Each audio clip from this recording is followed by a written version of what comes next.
Assalamualaikum warahmatullahi wabarakatuh. Good day everyone. My name is Syahdila Azhara Firgianti and I'm from 336A01 class English Literature. My student ID number is 332100 and 11 and this video is created for interpreting midterm test project. So, hari ini aku akan menginterpretasikan suatu video, dua video yang sudah aku translate into Indonesia, dan hari ini aku akan menginterpretasikannya ke dalam bahasa Indonesia. Jadi yang pertama aku akan mengambil dari video yang ini. Selama hampir 1 dekade, para ilmuwan melacak sumber virus mematikan baru melalui pegunungan tertinggi China dan gua-gua yang paling terisolasi. Mereka akhirnya menemukannya di sini, pada kelelawar di Gua Sito. Virus yang dimaksud adalah virus corona yang menyebabkan epidemi sindrom pernapasan akut berat atau SARS atau SARS pada tahun 2003. Virus corona adalah kelompok virus yang ditutupi protein berbentuk seperti mahkota atau corona dalam bahasa Latin. Ada ratusan virus corona yang diketahui. 7 diantaranya menginfeksi manusia dan dapat menyebabkan penyakit. Virus corona SARS-CoV menyebabkan SARS, and MERS-CoV menyebabkan MERS, dan SARS-CoV-2 menyebabkan penyakit COVID-19. Dari 7 virus corona manusia, ada 4 yang menyebabkan pilek, infeksi ringan, dan sangat menular pada hidung dan tenggorokan. 2 lainnya menginfeksi paru-paru dan menyebabkan penyakit yang jauh lebih parah. Yang ketujuh, yang menyebabkan COVID-19, memiliki ciri-ciri keduanya, mudah menyebar tetapi dapat sangat memengaruhi paru-paru. Ketika orang yang terinfeksi batuk, droplet atau percikan air liur yang mengandung virus akan tersembur keluar. Virus tersebut dapat menginfeksi orang lain ketika droplet tersebut masuk ke hidung atau mulut mereka. Sementara itu, paparan sinar UV dari matahari dapat merusak virus. Perubahan musim ini lebih berpengaruh pada virus yang sudah ada, namun karena belum ada orang yang memiliki kekebalan terhadap virus baru, virus tersebut memiliki begitu banyak inang potensial sehingga tidak membutuhkan kondisi ideal untuk menyebar. Dalam tubuh, protein berbentuk spike pada virus corona menempel pada sel inang dan bergabung dengannya, memungkinkan virus untuk mengambil alih mesin sel inang tersebut untuk mereplikasi gennya sendiri. Virus corona menyimpan gen mereka di RNA. Semua virus adalah virus RNA atau virus DNA. Virus RNA cenderung lebih kecil, dengan lebih sedikit gen.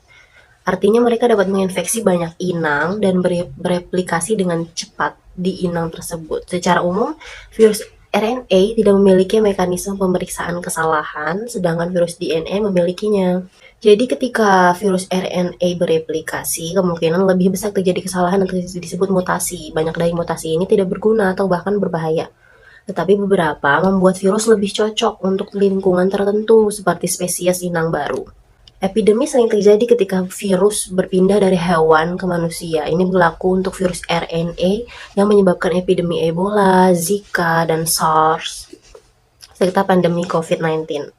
Setelah berada di manusia, virus masih bermutasi. Biasanya tidak cukup untuk menciptakan virus baru, tetapi cukup untuk menciptakan variasi atau strain dari yang asli. Virus corona memiliki fitur unik. Enzim yang memeriksa kesalahan replikasi dan memperbaiki kesalahan. Ini membuat virus corona jauh lebih stabil dengan tingkat mutasi yang lebih lambat daripada virus RNA lainnya. Tingkat mutasi coronavirus yang lebih lambat berarti sistem kekebalan, obat, dan vaksin kita mungkin dapat mengenalinya lebih lama setelah infeksi, dan karenanya melindungi kita dengan lebih baik. Namun kita belum tahu berapa lama tubuh kita tetap kebal terhadap virus corona yang berbeda. Dan meskipun para ilmuwan mulai mengembangkan pengobatan untuk SARS dan MERS, epidemi tersebut berakhir sebelum pengobatan tersebut menyelesaikan uji cobanya. Ilmuwan mengatakan bahwa virus corona baru yang berpindah ke manusia tidak bisa dihindari. Tapi jika kita menyelidiki hal-hal yang tidak diketahui ini, itu tidak harus menjadi bencana. Oke, saya akan lanjut untuk menginterpretasikan satu video terakhir, yaitu video yang ini. So, first of all, saya akan memposisikan diri saya sebagai narasumber. So, here we go. Pernahkah kalian lihat video lagu ini? Sekarang saya akan menceritakan bagaimana lagu ini dibuat. Tapi sebelumnya, ada pertanyaan untuk kalian semua para audiens. Pernah nggak sih kalian memiliki rasa suka sama selebriti? Sepertinya hampir semua, dan pasti ada yang pernah melakukan hal gila juga untuk mendekati mereka. Teman saya suatu hari nekat packing barang dan ninggalin rumahnya di Baroda. Dia pergi ke Mumbai buat ketemu cinta sejatinya, siapa lagi kalau bukan Amisa Patel. Oke, jadi dia memutuskan untuk melakukan itu. Dia pengen ketemu Amisa bukan sebagai fans, tapi dengan cara yang berbeda karena gengsi. Cara termudah buat ngehubungin Amisa adalah terjun ke dunia hiburan, dan itu yang dia lakuin. Seiring berjalannya waktu, dia sadar kalau dia sebenarnya menikmati dunia acting. Akhirnya dia memutuskan untuk terus di dunia ini, di dunia acting. Of course, sekarang udah 10 tahun dia jadi aktor, dan Amisa padahal sekarang udah jadi masa lalu. Nah, kayak peribahasa bilang, hidup itu terjadi saat kamu sibuk merencanakan hal lain. Ini adalah contoh klasiknya. Rencana nggak selalu berjalan mulus. Jadi, saya kasih tahu satu hal. Tidak apa-apa untuk tidak punya rencana. It's okay to not have a plan. Dulu saya juga tidak punya rencana, tapi saya punya passion. Yang kemudian saya putuskan untuk saya kejar, dan akhirnya semua hal berjalan dengan sendirinya. Lanjut, tapi keluarga saya juga menanamkan keyakinan bahwa hidup idealnya seperti itu. Kamu tumbuh dewasa, lulus kuliah, dan mendapatkan kerja yang bagus. Keluarga saya marati kelas menengah. Seperti yang saya duga, tidak terlalu senang dengan cita-cita akting saya. Sebenarnya saat itu, bahkan mungkin saya tidak terlalu yakin akan hal ini, karena saya tidak memiliki panutan untuk ditunjukkan dan berkata, "Hey, jika dia bisa melakukannya, saya juga bisa."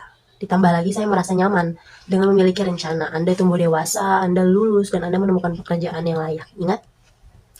Jadi, ketika saya mengambil jurusan media massa di sekolah pascasarjana, saya menjadi sukarelawan di sebuah perusahaan teater dan menjadi bagian dari festival teater mereka, teater remaja, yang saya bantu diselenggarakan.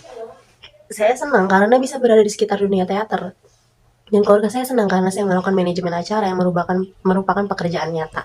Ketika saya mulai bekerja di festival ini, festival tersebut ternyata menjadi titik balik dalam hidup saya, karena ketika saya menyaksikan para aktor tampil di atas panggung, saya menyadari bahwa disitulah saya ingin berada. Saya menyadari bahwa saya ingin menjadi pendongeng. Saya ingin menjadi pencerita, dan saya tahu bahwa jika saya tidak mengejarnya, saya akan sangat gelisah dan tidak bahagia.